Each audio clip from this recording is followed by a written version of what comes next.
നമസ്കാരം, ആഴ്ചവട്ടത്തിലേക്ക് സ്വാഗതം. വിയർപ്പിന്റെ അസുഖമുള്ളവരുണ്ട്. മറ്റുള്ളവരുടെ വിയർപ്പിന്റെ അധ്വാനം ഇക്കൂട്ടർ സമ്പാദ്യമാക്കി മാറ്റുകയും ചെയ്യും. അതായത് പഠിച്ച കള്ളന്മാരെന്ന് ചുരുക്കം. വ്യാജ ലോട്ടറി തട്ടിപ്പ് സംഘങ്ങളാണ് ഈ കക്ഷികൾ. വിവിധയിടങ്ങളിലായി നിരവധി ചെറുകിട ലോട്ടറി കച്ചവടക്കാരാണ് ഇവരുടെ വലയിൽ വീഴുന്നത്. പരാതികൾ വ്യാപകമായതോടെ വിൽപ്പനക്കാർക്ക് ലോട്ടറി വകുപ്പ് ജാഗ്രതാ നിർദ്ദേശവും നൽകിയിട്ടുണ്ട്.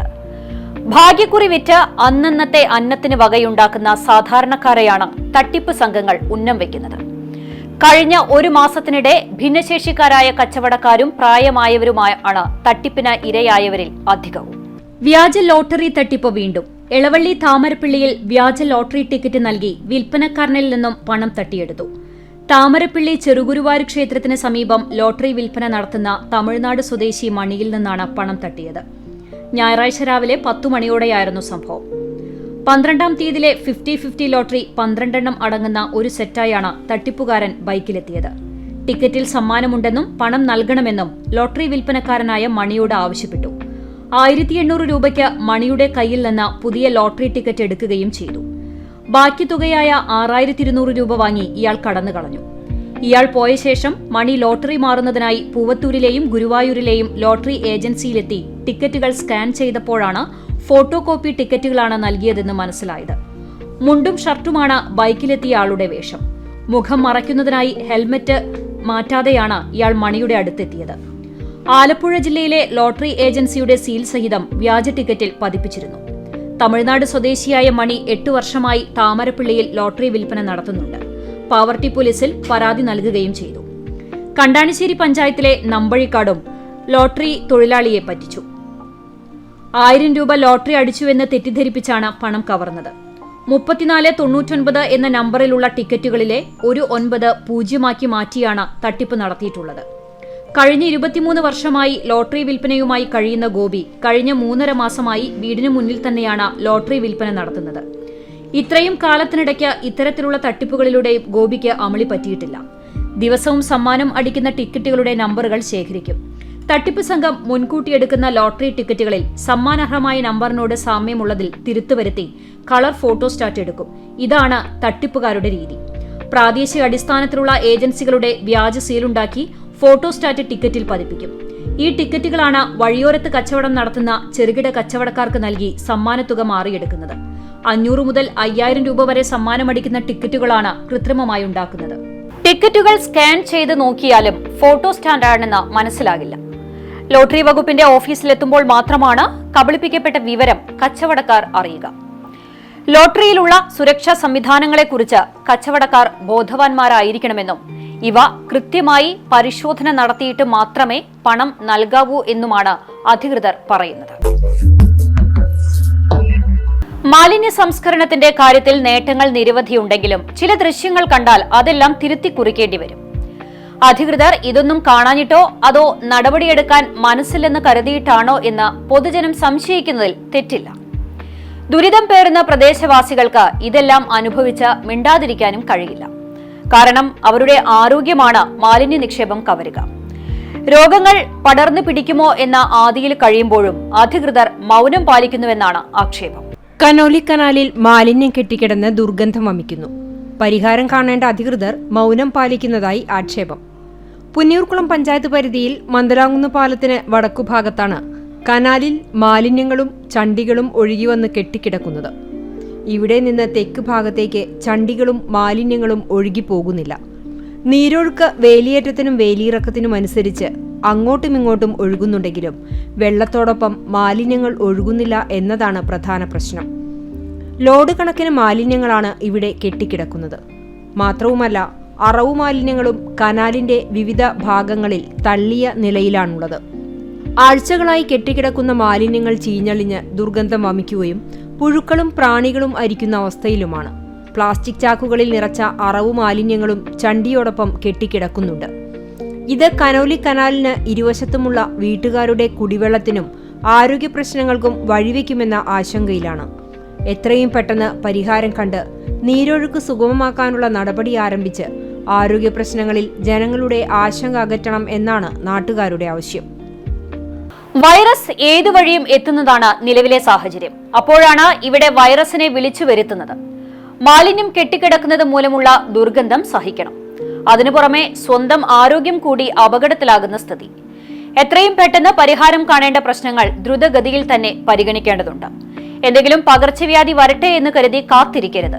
അതുതന്നെയാണ് പ്രദേശവാസികളുടെ ആവശ്യവും. ഒരു നേരത്തെ അന്നത്തിനു വേണ്ടി കടലിനോട് മല്ലിടുന്നവരുണ്ട്. കടലമ്മ കരഞ്ഞാൽ ജീവിതം രക്ഷപ്പെടും. എന്നാൽ കടലിൽ ഉണ്ടാകുന്ന അപകടങ്ങളും വലിയ വെല്ലുവിളിയാണ്. ജീവൻ പണയം വെച്ച് ചെയ്യുന്ന ജോലിയെന്ന് ചുരുക്കം. ഇനി കടലിൽ അപകടമുണ്ടായാലോ? രക്ഷാപ്രവർത്തനവും ദ്രുതഗതിയിൽ അനിവാര്യമാണ്. അതിനായി ഒരു ടീം ജാഗരൂകരായി പ്രവർത്തിക്കുന്നതുകൊണ്ട് പല അപകടങ്ങളും വഴിമാറിപ്പോകുമെന്ന് മാത്രമല്ല, ഒരുപാട് ജീവനുകളാണ് തിരിച്ചു കിട്ടുന്നത്. അടിവശം തകർന്ന് വെള്ളം കയറിയ ബോട്ടിനെയും 6 മത്സ്യത്തൊഴിലാളികളെയും രക്ഷപ്പെടുത്തി ഫിഷറീസ് മറൈൻ എൻഫോഴ്സ്മെന്റ് റെസ്ക്യൂ സംഘം. പൊന്നാനി ഫിഷ് ലാൻഡിംഗ് സെന്ററിൽ നിന്നും മത്സ്യബന്ധനത്തിന് പോയ നിഷാദ് മോൻ എന്ന ബോട്ടിലായിരുന്നു രക്ഷാപ്രവർത്തനം.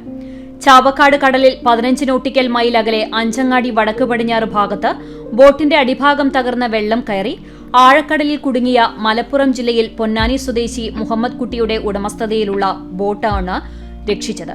പൊന്നാനി സ്വദേശികളായ 6 മത്സ്യത്തൊഴിലാളികളും ബോട്ടിലുണ്ടായിരുന്നു. ബോട്ടിന്റെ അടിവശം തകർന്ന് വെള്ളം കയറുന്ന അവസ്ഥയായിരുന്നു. ജീവനക്കാർ വെള്ളം കോരി ഒഴിവാക്കാൻ ശ്രമിച്ചെങ്കിലും ബലം കണ്ടില്ല. സീ റെസ്ക്യൂ ഗാർഡ്മാരുടെ നേതൃത്വത്തിൽ പ്ലഗിംഗ് നടത്തി വെള്ളം കയറുന്നത് തടഞ്ഞു. മത്സ്യബോട്ടുകളുടെ രാത്രികാല മത്സ്യബന്ധനം പിടിക്കുന്നതിനായി Nattika fisheries extension officer Ashwin രാജിന്റെ നേതൃത്വത്തിൽ നാട്ടിക കഴിമ്പ്രം ഭാഗത്ത് പട്രോളിംഗ് നടത്തിവരുന്നതിനിടെയാണ് ബോട്ടും തൊഴിലാളികളും കടലിൽ കുടുങ്ങിക്കിടക്കുന്നതായി കണ്ടത്. Fisheries assistant director doctor C സീമയുടെ നിർദ്ദേശാനുസരണം marine enforcement and vigilance wing ഓഫീസർമാരായ VM ഷൈബു, ഷിനിൽ കുമാർ, പ്രശാന്ത് കുമാർ, അഴീക്കോട് തീരദേശ പോലീസ് സ്റ്റേഷനിലെ CPO റഹീം, റെസ്ക്യൂ ഗാർഡുമാരായ ഫസൽ, ഷിഹാബ്, അജിത്ത്, ബോട്ട് സ്രാങ്, റഷീദ് മുനയ്ക്കക്കടവ് എന്നിവരും രക്ഷാപ്രവർത്തനത്തിന് നേതൃത്വം നൽകി. മത്സ്യബന്ധന യാനങ്ങൾ വാർഷിക അറ്റകുറ്റപ്പണികൾ കൃത്യമായി നടത്താത്തതും കാലപ്പഴക്കം ചെന്ന മത്സ്യബന്ധന യാനങ്ങൾ ഉപയോഗിച്ച് മത്സ്യബന്ധനത്തിന് പോകുന്നതുകൊണ്ടും കടലിൽ അപകടങ്ങൾ തുടർക്കഥയാണ്. ജില്ലയിൽ രക്ഷാപ്രവർത്തനത്തിന് ഫിഷറീസ് വകുപ്പിന്റെ 2 ബോട്ടുകൾ മുനയ്ക്കക്കടവിലും അഴീക്കോടും 24 മണിക്കൂറും പ്രവർത്തിക്കുന്ന മറൈൻ എൻഫോഴ്സ്മെന്റ് യൂണിറ്റ് ഉൾപ്പെട്ട ഫിഷറീസ് സ്റ്റേഷനും സജ്ജമാണെന്നും തീർത്തും സൗജന്യമായാണ് സർക്കാർ ഈ സേവനം നൽകുന്നത് എന്നും തൃശൂർ ജില്ലാ fisheries deputy director Abdul Majeed Pothannooran അറിയിച്ചു. വലിയ അപകടം ഒഴിവായത് ആശ്വാസം. ഇതിൽ നിന്ന് ഒരു പാഠം കൂടി പഠിക്കാനുണ്ട്. ബോട്ടുകളുടെ അറ്റകുറ്റപ്പണി എത്രമാത്രം അനിവാര്യമാണെന്ന്. കടലാണ്, വെള്ളമാണ്. ബോട്ടിന് തകരാർ സംഭവിച്ചാലുണ്ടാകുന്ന അപകടം ഊഹിക്കാവുന്നതേയുള്ളൂ. പണം മാത്രം ലക്ഷ്യം വെക്കരുത്. അതിനുവേണ്ടി ഉറവിടങ്ങൾ കാര്യക്ഷമമാണോ എന്നുകൂടി ഉറപ്പുവരുത്തണം. എന്തായാലും രക്ഷപ്പെടുത്തിയ ഫിഷറീസ് മറൈൻ ടീമിനിരിക്കട്ടെ ഒരു ബിഗ് സല്യൂട്ട്. ചികിത്സകളും പ്രാർത്ഥനകളും വിപുലമായി. അതിരപ്പള്ളിയിൽ മസ്തകത്തിന് പരിക്കേറ്റ അവശനിലയിലായ കൊമ്പൻ ചിരിഞ്ഞു. മയക്കുവെടി വെച്ച് കോടനാട് എത്തിച്ച് ചികിത്സ നൽകിയെങ്കിലും മസ്തകത്തിലെ ആഴത്തിലുള്ള മുറിവിലെ അണുബാധ തുമ്പിക്കൈയിലേക്ക് ബാധിച്ചതോടെ ജീവൻ രക്ഷിക്കാനായില്ല.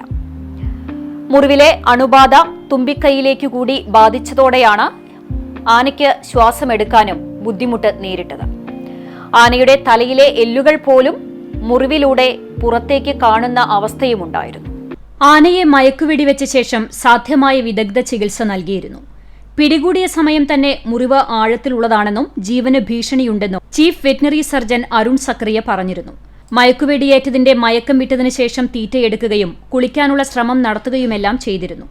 എന്നാൽ ആരോഗ്യാവസ്ഥ മോശമാവുകയായിരുന്നു. തുടർന്ന് ഗ്ലൂക്കോസ് അടക്കം നൽകിക്കൊണ്ട് ജീവൻ രക്ഷിക്കാൻ ശ്രമിച്ചെങ്കിലും ആന ചിരിഞ്ഞു. മുറിവിലെ പഴുപ്പ് പൂർണ്ണമായി മാറ്റാനായി സാധിച്ചിരുന്നു.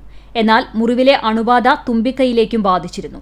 അണുബാധ മസ്തിഷ്കത്തിലേക്ക് ബാധിച്ചിട്ടില്ലെന്ന് ഡോക്ടർ അരുൺ സക്രിയ വ്യക്തമാക്കിയിരുന്നു. തുമ്പിക്കൈയിലെ അണുബാധ കാരണം തുമ്പിക്കൈ വെള്ളം കോരി കുടിക്കുന്നതിനടക്കം ആനയ്ക്ക് പ്രയാസമുണ്ടായിരുന്നു. അതിനാൽ വളരെ ശ്രദ്ധയോടെയാണ് ആനയെ പരിപാലിച്ചിരുന്നത്. മുറിവിന്റെ വേദന കാരണം ആന പുറത്തേക്കും മുറിവിലേക്കും മണ്ണ് വാരിയിടുന്നുണ്ടായിരുന്നു. അതെല്ലാം നിരന്തരം വൃത്തിയാക്കിക്കൊണ്ടായിരുന്നു ആനയെ പരിചരിച്ചിരുന്നത്. ജനുവരി 15 മുതൽ മസ്തകത്തിൽ പരിക്കേറ്റ നിലയിൽ കൊമ്പനെ പ്ലാന്റേഷൻ തോട്ടത്തിൽ കണ്ടെത്തിയിരുന്നു. തുടർന്ന് പരിക്ക് ഗുരുതരമാണെന്ന് ബോധ്യപ്പെട്ടതോടെ 24-ന് മയക്കുവെടി വെച്ച് തളച്ച് ചികിത്സ നൽകി വിട്ടിരുന്നു. എന്നാൽ ഈ മുറിവിൽ പുഴുവരിച്ച നിലയിൽ കണ്ടതോടെ ആനയുടെ ജീവനിൽ ആശങ്ക വന്നു. തുടർന്ന് ആനയെ മയക്കുവെടി വെച്ച് തളച്ച് ചികിത്സിച്ച് ഭേദമാക്കുന്നതുവരെ കൂട്ടിൽ പാർപ്പിക്കാൻ തീരുമാനിച്ചിരുന്നു. പിടികൂടിയ കൊമ്പനെ കൂട്ടിൽ ശാന്തനായാണ് കണ്ടത്. സാധാരണ ആനകൾ കൂട്ടിൽ കയറ്റിയ ഉടനെ കാണിക്കാറുള്ള പ്രതിഷേധം പോലും ആനയിൽ നിന്ന് ഉണ്ടായിട്ടില്ല. അത്രത്തോളം അവശനിലയിലായിരുന്നു കൊമ്പൻ. ഗുരുതരമായ മുറിവാണെങ്കിലും ആനയെ ആരോഗ്യവാനായി തിരികെ കൊണ്ടുവരാനാകുമെന്ന പ്രതീക്ഷയുണ്ടായിരുന്നു. ഈ പ്രതീക്ഷകളെല്ലാം വിഫലമാക്കിക്കൊണ്ടാണ് ആന ചിരിഞ്ഞത്.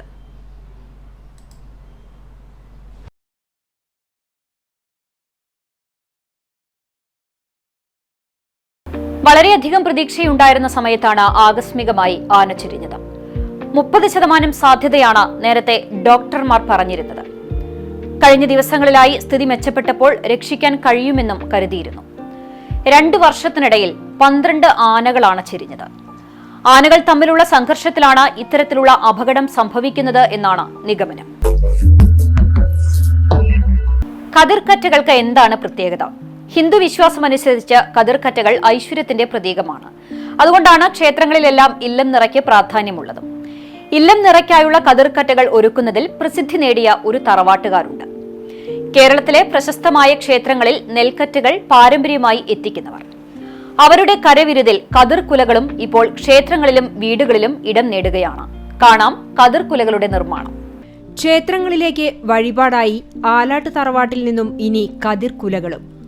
കേരളത്തിലെ 500-ലധികം ക്ഷേത്രങ്ങളിലേക്ക് ഇല്ലനിറയ്ക്ക് കതിർക്കറ്റകൾ നൽകി പ്രസിദ്ധി നേടിയിട്ടുള്ളവരാണ് ആലാട്ട് തറവാട്ടുകാർ. ക്ഷേത്രങ്ങളിലെ ഇല്ലനിറയ്ക്കായി കതിർക്കറ്റകൾ ഒരുക്കുന്നതിൽ 60 വർഷത്തോളം പാരമ്പര്യമുണ്ട് പഴുന്നാനയിലെ ആലാട്ട് തറവാട്ടുകാർക്ക്. ഗുരുവായൂർ, ശബരിമല തുടങ്ങി കേരളത്തിലെ പ്രസിദ്ധമായ ക്ഷേത്രങ്ങളിലേക്ക് കതിർക്കറ്റകൾ നൽകുന്നത് ആലാട്ട് തറവാട്ടുകാരാണ്. ഇപ്പോൾ ഇല്ലനിറയ്ക്ക് വേണ്ടി ചെമ്മന്തിട്ട പാടശേഖരത്തിൽ കതിർ വിളയിക്കുന്നത് ആലാട്ട് കൃഷ്ണൻകുട്ടിയും ബാബുവുമാണ്. ഇതിനു പുറമെയാണ് ബാബുവും കുടുംബവും ഇപ്പോൾ ക്ഷേത്രാവശ്യങ്ങൾക്കായി കതിർക്കുലകൾ നിർമ്മിക്കുന്നത്. കാർഷിക സമൃദ്ധിക്കും ഐശ്വര്യത്തിനും വേണ്ടിയാണ് ക്ഷേത്രങ്ങളിലും വീടുകളിലും കതിർക്കുലകൾ സ്ഥാപിക്കുന്നത്. ഇതിൽ പ്രാവീണ്യമുള്ള അയൽവാസിയായ വസുമതിയുടെ നേതൃത്വത്തിലാണ് ബാബുവും ഭാര്യ ബബിതയും കതിർക്കുലകൾ ഉണ്ടാക്കുന്നത്. കൊഴിയാത്തതും സ്വർണ്ണ നിറവുമുള്ള കനക ഇനത്തിലുള്ള നെൽവിത്താണ് കതിർക്കുലകൾക്കായി കൃഷി ചെയ്യുന്നത്. 5 ചുരുട്ടാണ് ഒരു കതിർക്കുലയ്ക്ക് ആവശ്യമായി വരുന്നത്. ശബരിമല ക്ഷേത്രത്തിലേക്കും കുമരംചിറ ഭഗവതി ക്ഷേത്രത്തിലേക്കും കതിർക്കുലകൾ സമർപ്പിച്ചിട്ടുണ്ട്. ഇനി ഗുരുവായൂർ ക്ഷേത്രത്തിലേക്ക് കതിർക്കുലകൾ സമർപ്പിക്കുവാനുള്ള തയ്യാറെടുപ്പിലാണ് ആലാട്ട് ബാബുവും കുടുംബവും. ഒട്ടുമിക്ക ക്ഷേത്രത്തിലേക്കും ഇല്ലനിറയ്ക്ക് ഇവിടുന്നാണ് കതിരുകൾ കൊണ്ടുപോകാറ്. അതിനുശേഷം അതിന്ന് കതിരെടുത്തിട്ട് ഞങ്ങൾ ഈ കതിർക്കൊല കെട്ടുണ്ട്. അതൊരു ബിസിനസ് എന്നുള്ള രീതിയിലല്ല, നമ്മുടെ മോഹം ഞങ്ങൾ കൃഷി ചെയ്തിട്ടുള്ള ഒരു ഇതിന്ന് ഇതും എന്താ പറയുക കതിർക്കൊലയും കെട്ടാൻ പറ്റും എന്നുള്ളൊരു ഇതിൽ ഞങ്ങൾ കെട്ടിയിട്ട് കൊടുക്കുന്നതാണ്.